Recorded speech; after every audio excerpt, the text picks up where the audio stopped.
কখন থেকে দেখছি তুমি আমার বাসার সামনে ঘুরঘুর করছো? তোমার মতলবটা কি বলো তো? জি আপু, আমার কোনো মতলব নেই। আমি আসলে বাসা খুঁজতেছি। তো বাসা খুঁজতেছো, আমার বাড়ির সামনে কি করো তুমি? আসলেই বাসার সামনে দেখলাম সাইনবোর্ড টানানো, বাসা ভাড়া দেওয়া হবে, সেই জন্য আর কি। আমরা তো কোনো বাসা ভাড়া দেবো না, তুমি এখন আসতে পারো। আসলে আপু, আমার বাসাটা খুব দরকার, আর আপনার তো বাসা ভাড়া দেবেনই, আমাকে দিলে কি সমস্যা? আমরা ব্যাচেলর ছেলেদের বাসা ভাড়া দেই না। আসলে আপু, আমি অনেকগুলো বাসা খুঁজেছি, কোথাও কোনো রুম পাই নাই। এখন রুম না পেলে আমাকে রাস্তায় থাকতে হবে। তো থাকো রাস্তায়, তাতে আমার কি? প্লিজ আপু, দয়া করে একটা রুম দিন আমাকে। সাইমা অনিকের কথার মাঝেই সাইমার বাবা সেখানে উপস্থিত হয়। তারপর অনিককে বেশ কিছুক্ষণ পর্যবেক্ষণ করে। তারপর সাইমাকে জিজ্ঞেস করে, ছেলেটা কে রে সাইমা? আর বলো না বাবা, বাসা খুঁজতে আসছে, ব্যাচেলর জন্য না করে দিছি। ও আচ্ছা। অনিক এবার সাইমার বাবার দিকে তাকালো। তারপর করুণ সুরে বলল, আঙ্কেল, আমি খুব বিপদে পড়েছি। গ্রাম থেকে আজই মাত্র শহরে এলাম, আমার থাকার কোনো জায়গা নেই। সারাদিন ধরে বাসা খুঁজেছি, একটা বাসাও পাইনি। এখন যদি বাসা না পাই তাহলে আমাকে রাস্তায় থাকতে হবে। দয়া করে আঙ্কেল, আমাকে একটা রুম দিন। আমি কথা দিচ্ছি, আমার জন্য আপনাদের কোনো অসুবিধায় পড়তে হবে না। এই শোনো, তোমার মতো ব্যাচেলর ছেলেদের আপনার রুম ভাড়া দেই না। কোথায় কি আকাম কুকাম করবে, দোষ হবে আমাদের। আর তাছাড়া তোমাদের মতো ছেলেদের আমাদের খুব ভালো করে চেনা আছে, যখন মাস শেষ হবে তখন রুম ভাড়া না দিয়ে পালিয়ে যাবে। আপনি আমাকে ভুল বুঝছেন আপু, আপনি যেরকম ভাবছেন আমি সেরকম নই। এখানে ভালো ভাবির কিছু নেই, রুম ভাড়া দেব না ব্যাস। বাবা চলো তো এখান থেকে, এদের সাথে আজেরা কথা বলে সময় নষ্ট করার সময় নেই। সাইমার বাবা এবার ছেলেটার দিকে তাকালো। ছেলেটাকে বেশ ভদ্রই লাগছে তার কাছে। এক কথায় গ্রামের নিরীহ ছেলে যাকে বলে, সেই রকম। আমার বাবার কেন যেন একটু মায়া হলো। বিশ্বাস করতে ইচ্ছে করলো ছেলেটাকে। সাইমার বাবা এবার ছেলেটাকে জিজ্ঞেস করলো, নাম কি তোমার? জি, অনিক আহমেদ। বাড়ি কোথায়? রংপুর। পাশ থেকে সাইমা বলে উঠল। রংপুরের মফিস। অনেক কিছু বলল না, একবার সাইমার দিকে তাকিয়ে আবার মাথা নিচু করে ফেললো। সাইমার বাবা বলল, তোমার বাসায় কে কে আছে? জি, আমার মা বাবা কেউ নেই। আমাকে আমার দাদি মানুষ করেছে। দাদি ছাড়া আপন বলতে আমার কেউ নেই। সাইমার বাবা অনেকের দিকে তাকিয়ে রইল। ছেলেটার মুখটা কেমন করুণ হয়ে আছে, তাই ভীষণ মায়া লাগছে। কিন্তু তার মেয়ে সাইমা যে রাগী, ব্যাচেলার ছেলেদের ভাড়া দেওয়ার কথা শুনতেই পারে না সে। তিনি আবার কি বলে বোঝাবেন মেয়েটাকে। তারপর সাইমাকে ডেকে একটু দূরে নিয়ে গেল। তারপর বলল, মা, ছেলেটা মনে হচ্ছে সত্যি খুব বিপদে পড়েছে। গ্রাম থেকে এসেছে, কোনো লোকজন চেনা জানা নেই। এখন রাতও হয়ে গেছে, এই মুহূর্তে বাসা না পেলে ছেলেটা থাকবে কোথায়? প্লিজ বাবা, তুমি এখন আবার বলো না যে তুমি ছেলেটাকে বাসা ভাড়া দিতে চাও। বাসা ভাড়া দিস আর না দিস, আজকে রাতটা তো অন্তত থাকতে দিতে পারিস। তোমার যা খুশি করো, পরে বিপদে পড়লে আমাকে আবার বলতে এসো না। মানুষকে উপকার করলে যদি বিপদে পড়তে হয়, তাহলে না হয় একটু বিপদেই পড়লাম। সাইমা বাসার মধ্যে চলে গেল। সাইমার বাবা অনেককে বলল, আসো বাবা, আজ রাতটা অন্তত থাকো, তারপর যদি আমার মেয়ে চায় তাহলে থাকতে পারবে, না হলে আমি কিছু করতে পারবো না বাবা। ধন্যবাদ আঙ্কেল, আজ রাতটা অন্তত থাকি, কাল সকাল থেকে না হয় আমি বাসা খুঁজবো আবার। ভেতরে আসো। সাইমার বাবা অনেককে নিয়ে বাসার ভিতরে গেল। সাইমার মা ডিনারের জন্য আয়োজন করছিল। হঠাৎ অপরিচিত একটা ছেলেকে দেখতেই দাঁড়িয়ে পড়ল। স্বামীর দিকে জিজ্ঞাসা দৃষ্টিতে তাকালো। সাইমার বাবা অনেককে সোফায় বসতে বলে স্ত্রীর কাছে এগিয়ে এলেন। তারপর তিনি বলল, ছেলেটা খুব বিপদে পড়েছে, থাকার জন্য কোনো জায়গা নেই, তাই বাসায় নিয়ে আসলাম। তাই বলে অপরিচিত একটা ছেলেকে বাড়ির মধ্যে নিয়ে আসবে? তুমি ভুলে যাচ্ছ যে আমাদের একটা মেয়ে আছে বিবাহযোগ্য। এত চিন্তা করছো কেন তুমি? ছেলেটাকে ভীষণ ভদ্র মনে হলো আমার কাছে। আর তাছাড়া শুধু একটা রাতের জন্যই এনেছি, যদি ভালো হয় তাহলে থাকতে দিব, আর না হলে কাল সকালেই চলে যাবে। তুমি কিভাবে বুঝবে ছেলেটা ভালো না মন্দ? আজকালকার মানুষের চেহারা দেখে কি কিছু বোঝার উপায় আছে? তুমি ভুলে যাচ্ছ সাইমের মা, আমিও একজন উকিল। আসামির চোখ দেখেই বলে দিতে পারি সে মিথ্যা বলছে নাকি সত্যি বলছে। হয়েছে হয়েছে, এই এক পেশা নিয়ে আর সারা জীবন কত যে গর্ব শুনবো। ডান্নি সাজাচ্ছি, খেতে আসো।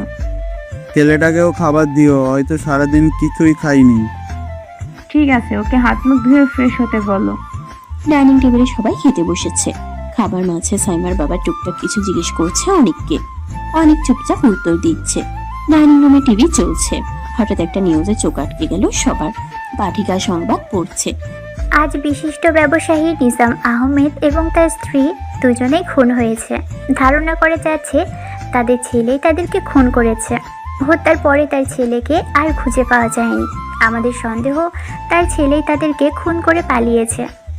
পুলিশ তদন্ত করছে। সত্যিটা খুব দ্রুতই সামনে চলে আসবে। পরবর্তী সংবাদ পেতে আমাদের সাথেই থাকুন। নিউজ দেখে সবাই হতভম্ব হয়ে গেল।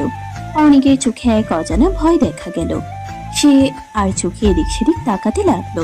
সাইমা তীক্ষ্ণ চোখে অনেকের দিকে তাকিয়ে আছে। অনেক চুপচাপ খাওয়ায় মনোযোগ দিল। সাইমার বাবা বলল, কি সাংঘাতিক খবর! একটা ছেলে কি করে পারে তার বাবা মাকে খুন করতে, যারা জন্মের পর থেকে তাকে লালন পালন করেছে? একবারও কি হাত কাঁপলো না? অনেক খাচ্ছে ঠিকই, কিন্তু তার হাতটা কেঁপে উঠছে। সাইমা সেদিকে লক্ষ্য করে বলল, এই ছেলে, তোমার হাত কাঁপছে কেন? তুমি আবার খুন করে পালিয়ে আসোনি তো? কি কি যা তা বলছেন আপু? আমি কেন খুন করতে যাব? আর আমার বাড়ি তো গ্রামে, এটাতেই শহরের খবর। তোমার চোখে আমি অজানা ভয় দেখতে পাচ্ছি। সত্যি করে বলো, তুমি এই ছেলেটা নয় তো? আহ সাইমা, কি হচ্ছে এটা? কি ছেলেটা ঠিকঠাক করে খেতে দাও। তোমার জন্য ছেলেটা ভয়ে খেতেও পাচ্ছে না। বাবা, আমি আগেই বলে রাখছি, ছেলেটার মধ্যে নিশ্চয়ই কোনো ঘাপলা আছে। খবরটা দেখার পরই ওর মুখটা কেমন শুকিয়ে গেছে। আমার তো মনে হচ্ছে ওই খুনি। তোমার এই সন্দেহবাদী কবে যাবে বলো তো? ছেলেটা গ্রাম থেকে এসেছে, ওর সাথে এরকম ব্যবহার না করলেও নয়।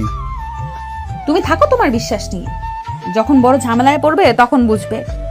আমি উকিল সাইমা, আমাকে মানুষ চেনাতে এসো না। তোমরা যত না বয়স হয়েছে তার দ্বিগুণ কেসে আমি জয়ী হয়েছি। শুধুমাত্র চোখ দেখেই বলে দিতে পারি সে কেমন। নিশ্চিন্তে গিয়ে ঘুমিয়ে পড়ো। সাইমা খাওয়া শেষ করে রুমে চলে গেল। তার বাবার এই এক সমস্যা, কেউ যদি দুটো দুঃখের কথা বলে তার বাবার মন এক সেকেন্ডে গলে যায়। এমনি বলবে উকিল উকিল, কিন্তু প্রতিবার মানুষকে বিশ্বাস করেই ঠকবে। এমন না যে এই প্রথম, এর আগেও যে কয়েকজন ব্যাচেলর ছেলে ভাড়া দিয়েছে তারা সবাই ঠকিয়েছে থাকে। কেউ বা রুম ভাড়া না দিয়ে পালিয়ে গেছে, কেউ বা বাজারের দোকানে বাকি খেয়ে তাদের বাড়ির ঠিকানা বলে গেছে। তারপরও তার বাবা মানুষকে বিশ্বাস করবেন, তাই সাইমার রাগ লাগে। ব্যাচেলার ছেলেদেরকে সে দুই চোখে দেখতে পারে না। সে নিজের রুমে গিয়ে ঠাস করে দরজা বন্ধ করে দিল। সাইমার বাবা অনেককে বলল, তুমি কিছু মনে করো না বাবা, আমার মেয়েটা একটু রাগী। আসলে এর আগে অনেক ছেলেরা ঠকিয়েছে তো, তার জন্য ও ব্যাচেলারদের দেখতে পারে না। আমি কিছু মনে করিনি আঙ্কেল। আচ্ছা বাবা, চলো তোমার রুমটা দেখিয়ে দেই। জি আচ্ছা। খাওয়া দাওয়া শেষ করে সাইমার বাবা অনেককে নিয়ে গেস্ট রুমে গেল। যেহেতু সে ভাড়াটিয়া না, তাই তাকে গেস্টের রুমেই থাকতে দিল। যদি তাদের মনে হয় ছেলেটা ভালো, তাহলে অবশ্যই তাকে তার নির্দিষ্ট একটা রুম দিবে। আপাতত তাকে গেস্ট রুমে থাকতে দিল তাকে। সাইমার বাবা রুমটা দেখিয়ে দিয়ে চলে গেল। অনেক রুমে প্রবেশ করে দরজা আটকে দিল। তারপর বিছানায় গিয়ে বসে একটা দীর্ঘশ্বাস ফেললো। তারপর বিছানায় শুয়ে পড়লো। পকেট থেকে ফোনটা বের করলো। তারপর কাউকে একটা ফোন লাগালো। কয়েকবার রিং হতেই কেউ একজন ওপাশ থেকে ফোন রিসিভ করলো। অনেক বলল, আঙ্কেল, এখানে থাকা তো খুব রিস্ক হয়ে যাবে। এখানে তুমি নিরাপদেই থাকবে বাবা। উকিলের বাড়িতে কেউ তোমাকে সন্দেহ করবে না। কি বলছেন আঙ্কেল? সন্দেহ করবে না আবার? উনার যে মেয়ে আছে সে তো এক নম্বরের গোয়েন্দা। নিউজ দেখি বলে কি না আমি খুনি। আরে বাবা, নার্ভাস হইও না। সাইমা একটু রাগী, কিন্তু মেয়েটা বড্ড ভালো। কয়েকদিন মিশে দেখো, ভালো বন্ধু হয়ে যাবে। মিশবো কিভাবে আঙ্কেল? সকালেই তো আমাকে এখান থেকে চলে যেতে হবে। এখান থেকে মোটেও যাওয়া যাবে না। কিভাবে থাকবে সেটা তুমিই ভালো জানো, কিন্তু এর থেকে ভালো নিরাপদ জায়গা আমি তোমাকে দিতে পারবো না। তাই তুমিই বুদ্ধি খাটাও কিভাবে এখানে থেকে যাবে।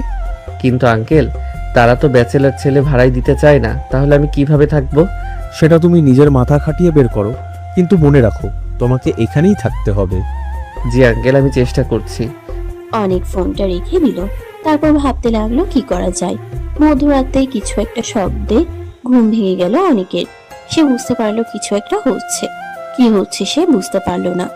এত রাতে শব্দই বা কিসের? এত রাতে তো সবারই ঘুমিয়ে যাওয়ার কথা। শব্দটা একটু অদ্ভুত শোনালো। মনে হচ্ছে সবার অজানায় কিছু একটা ঘটছে। অনেক আস্তে আস্তে উঠে বসলো। তার মনে হলো বাইরে গিয়ে দেখা দরকার কি হচ্ছে। সে আস্তে আস্তে দরজাটা খুললো। সে দেখতে পেল কয়েকজন মুখোশধারী লোককে। অনেক বুঝতে পারলো এরা নিশ্চয়ই ডাকাত, না হলে অন্য কোনো উদ্দেশ্যে এসেছে। অনেক বুঝতে পারলো এই বাড়ির মালিক যেহেতু উকিল, সেহেতু তার নানা শত্রু থাকতেই পারে। সে আস্তে আস্তে পা টিপে বাইরে গেল। তারপর হঠাৎ চিৎকার শুরু করলো। অনেকের হঠাৎ চিৎকারে লোকগুলো হতভম্ব হয়ে গেল। অনেকের চিৎকারে বাড়ির সবার ঘুম ভেঙে গেল। সবাই তাড়াহুড়ো করে নিচে এলো। ডাইনিং রুমে মুখোশধারী লোকগুলো দেখে সবাই আটকে উঠলো। সাইমার বাবা বলল, এই তোমরা কারা? বাড়ির মধ্যে কি করছো? একটা লোক এগিয়ে গেল। সাইমার বাবার গলায় চাকু ধরলো। সবাই আটকে উঠলো। লোকটা সাইমার বাবাকে বলল, আমার ভাইকে কাল ছেড়ে দেবে, না হলে তোর খবর আছে। কে তোমার ভাই? তুই যার বিরুদ্ধে কেস লড়ছিস সে কালামানিক। কখনো না, একজন সন্ত্রাসী আর আমি একজন উকিল হয়ে কিছুতেই সন্ত্রাসীকে ছেড়ে দিতে পারবো না। তাহলে আজ তোর চোখের সামনে তোর পরিবারের সবার মৃত্যু দেখবি। তুই যা পারিস করে নে, কিন্তু আমাকে দিয়ে কোনো অন্যায় কাজ করাতে পারবি না। লোকটা আরো কিছু বলতে চাচ্ছিল, কিন্তু তার আগে একটা লাঠি ঝড়ের বেগে এসে তার কপালে লাগলো। লোকটা ছিটকে সরে গেল দূরে। এই সুযোগে অনেক তাকে মারতে লাগলো। আরো লোকগুলো দ্রুত এগিয়ে আসলো। অনেক তাদের সবাইকে মারতে লাগলো। সাইমা দ্রুত পুলিশকে কল দিল। তাদের বাসা যেহেতু থানার কাছেই, সেহেতু পুলিশ 10 মিনিটের মধ্যেই চলে আসলো। পুলিশ আসতেই অনেক কিছুটা পিছিয়ে একটু আড়ালে উঠে গেল। সাইমার বাবা লোকগুলোকে ধরিয়ে দিল। পুলিশ তাদেরকে মারতে মারতে নিয়ে চলে গেল। পুলিশ যেতেই অনেক বাইরে আসলো। কেউ সেটা লক্ষ্য করলো না। সাইমার বাবা অনেকের কাছে আসলো, তারপর বলল, তোমাকে যে কি বলে ধন্যবাদ দিব বাবা, আজ তুমি না থাকলে হয়তো কাল সকালেই হেডলাইন হতাম আমরা সবাই। কি যে বলেন আঙ্কেল, এটা আমার দায়িত্ব। দেখলে সাইমা, আমি মানুষ চিনতে মোটেও ভুল করিনি। সাইমা কিছু বলল না। তীক্ষ্ণ চোখে অনেককে দেখতে লাগলো। তারপর বাবাকে রুমে যেতে বলে সে নিজেও চলে গেল রুমে। সাইমার বাবা অনেককে গিয়ে ঘুমাতে বলল। তারপর বলল, তোমার রুম খোঁজার দরকার নেই বাবা, তুমি চাইলে আমার বাসাতেই থাকতে পারো। আমার মেয়ে একটু রাগ করবে ঠিকই, কিন্তু আস্তে আস্তে ঠিক হয়ে যাবে। ধন্যবাদ আঙ্কেল, আপনি যে আমার কত বড় উপকার করলেন বলে বোঝাতে পারবো না। আমি আর তোমার কি উপকার করলাম বাবা? তুমি নিজেই আমাদের এত বড় ঋণী করে দিলে। চাইলেও তোমার ঋণ কখনো শোধ করতে পারবো না। কারো কাছে কখনো ঋণ থাকে না আঙ্কেল, সময়ের সাথে সাথে সেটা কোনো না কোনোভাবে শোধ হয়ে যায়। তুমি ঠিক বলেছো বাবা, যদি এমন কোনো দিন আসে আমি তোমার ঋণ শোধ করতে চেষ্টা করব। সেটা যে কোনো জিনিসের বিনিময়ে হোক না কেন। ঠিক আছে আঙ্কেল, এবার ঘুমাতে যান, অনেক রাত হয়েছে। সাইমার বাবা রুমের দিকে চলে গেল। সাইমার মা এতক্ষণ দাঁড়িয়ে দাঁড়িয়ে সব দেখছিলেন। এতক্ষণে একটা কথাও বলেনি তিনি। প্রথম দিকে ভয়ে সে কথা বলতে পারেনি, কিন্তু পরে অনেকের ব্যবহারে তিনি মুগ্ধ হয়ে গেছেন। তার স্বামী ঠিকই বলেছে, ছেলেটা আসলেই খুব ভদ্র আর অনেক বিনয়ী। তিনিও স্বামীর পিছন পিছন রুমে চলে গেলেন। অনেক দাঁড়িয়ে ভাবতে লাগলো, থাকার তো একটা ব্যবস্থা হলো, এবার কিছু একটা কাজ ম্যানেজ করতে হবে। তাহলে চলবো কিভাবে? সাইমা খুব ভোরে উঠে বাগানে পানি দিচ্ছে। তার অভ্যাস সকালবেলা উঠে এসে ফুল গাছগুলোতে পানি দিবে। এর মাঝে সে অনেককে দেখতে পেল, ব্যালকনিতে দাঁড়িয়ে আছে। সাইমা ডেকে বলল, কি ব্যাপার, তুমি এখনো যাওনি কেন? আঙ্কেল তো আমাকে থাকতে বলেছে। থাকতে বলছি মানে আঙ্কেল আমাকে বাসা ভাড়া দিয়েছে। এই কথা শুনে সাইমার মেজাজ গরম হয়ে গেল। তার বাবা আবার এই ছেলেটাকে থাকতে দিচ্ছে? পানি দেওয়া বাদ দিয়ে তাড়াতাড়ি বাসার ভেতর চলে আসলো। সাইমার বাবা পত্রিকা পড়ছিলেন। সাইমা এসে তার কাছে দাঁড়ালো। তারপর একটু রাগী কণ্ঠে বলল, বাবা, তুমি নাকি ছেলেটাকে বাসা ভাড়া দিয়েছো? হ্যাঁ দিয়েছি, কিন্তু কেন? কেন মানে? তুমি জানো না আমি কেন বারণ করি ব্যাচেলর ছেলে বাসা ভাড়া দিতে? এতবার ঠকেও দেখি তোমার শিক্ষা হয়নি। তুমি অন্য সবার সাথে একে গুলিয়ে ফেলেছো। কাল আমাদের এত বড় একটা উপকার করলো, তারপরেও তুমি কেন ওকে বিশ্বাস করতে পারছো না? এই সামান্য একটা কারণে আমি তাকে বিশ্বাস করতে পারবো না বাবা। কোনটাকে তুমি সামান্য বলছো সাইমা? ছেলেটা না থাকলে হয়তো আমরা সবাই কাল মারা যেতাম। ছেলেটা আমাদের প্রাণে বাঁচিয়েছে, তার কাছে তো আমাদের কৃতজ্ঞ থাকা উচিত। আমি শুধু সামান্য একটু উপকার করে তার প্রতিদান দিতে চাইছি। বিশ্বাস ভালো বাবা, কিন্তু বেশি বিশ্বাস কিন্তু ভালো না। বিশ্বাসযোগ্য মানুষকেই আমি বিশ্বাস করি, প্রতারককে নয়। ওদের কথার মাঝে অনেক ফ্রেশ হয়ে নিচে নেমে আসলো। সাইমার বাবা সেদিকে তাকালো, তারপর হাসি মুখে বলল, এত সকাল সকাল কোথায় যাচ্ছ বাবা? জি আঙ্কেল, একটা চাকরি খুঁজতে। আসলে শহরে থাকতে গেলে তো কিছু খরচ আছে, বসে থাকলে তো সে খরচগুলো জোটানো সম্ভব হবে না। ও আচ্ছা, ঠিক আছে বাবা, দেখো চাকরি পাও কিনা। জি আঙ্কেল, আসি তবে। এই বলে অনেক বেরিয়ে গেল বাসা থেকে। সাইমা এতক্ষণ তীক্ষ্ণ দৃষ্টিতে পর্যবেক্ষণ করছিল। এই ছেলেটাকে তার কেন যেন সুবিধার মনে হয় না। মনে হয় কথার মধ্যে অনেক কিছু লুকিয়ে আছে, যা সে কাউকে জানতে দিতে চায় না। সাইমা চলে গেল উপরে। তারপর সে ফ্রেশ হয়ে আসলো। সে একটা ভালো কোম্পানিতে জব করে। একেবারে রেডি হয়েছে, নিচে নেমেছে। তার মাকে বলল খাবার দিতে। তার মা তার জন্য খাবার নিয়ে আসলো। সে হালকা পাতলা কিছু খাবার খেয়ে বেরিয়ে পড়লো অফিসের উদ্দেশ্যে। রাতে যখন সাইমা বাড়িতে ফিরছিল, অনেকে গেটের সামনে দাঁড়িয়ে থাকতে দেখলো। সে জিজ্ঞেস করলো, কি ব্যাপার, তুমি এখানে দাঁড়িয়ে আছো কেন? না আপু, আসলে দাঁড়িয়ে নেই, আমিও মাত্রই বাইরে থেকে আসলাম, বাসার ভিতরে ঢুকছি মাত্র। ও আচ্ছা, তো তোমার চাকরির কি হলো? জি আপু, আপাতত একটা চাকরি পেয়েছি, এটা দিয়েই কোনো রকম চলে যেতে পারলেই হবে। তা কোথায় চাকরি পেয়েছো? জি, খান গ্রুপ অফ ইন্ডাস্ট্রি।